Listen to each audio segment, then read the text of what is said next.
అధ్యక్ష, వాళ్ళ ప్రభుత్వం వచ్చిన తర్వాత అనేక నిబంధనలు తీసుకొచ్చారు అసెంబ్లీలో, రూల్ బుక్ అని.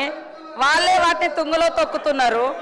అదే కాకుండా వాళ్ళ హయాంలో ఖమ్మంలో కానీ గిరిజన రైతులకు, ఆదిలాబాద్లో మహిళలకు, జగిత్యాలలో గౌరారం, దానికోసం గౌరారం దగ్గర హుస్నాబాద్లో, అదేవిధంగా భువనగిరిలో ఇట్లా అనేక మంది నిరసన తెలియజేసినటువంటి రైతులకు బేడీలేసింది వాళ్ళు. మొన్న లగచర్లలో జరిగిన దాని విషయంలో దృష్టికి రాగానే సీఎం గారు వెంటనే సంబంధిత అధికారులను కూడా సస్పెండ్ చేయడం జరిగింది. కానీ ఈ రోజు వాళ్ళు ఒప్పుకుంటారో ఆ రోజులలో మేము బేడీలేసి తప్పులు చేసినామని కనీసం ఒప్పుకునేటువంటి నైతిక ధైర్యం ఉన్న అర్హత ఉన్నదా నేను అడుగుతా ఉన్నా.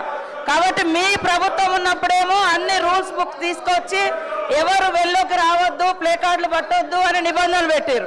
ప్రతిపక్షంలోకి రాగానే ఇంత దారుణంగా వ్యవహరించడం అయితే ఇది కరెక్ట్ కాదు. సభ్యులకు నిబంధనలు అన్నప్పుడు అవే నిబంధనలు వర్తిస్తాయి.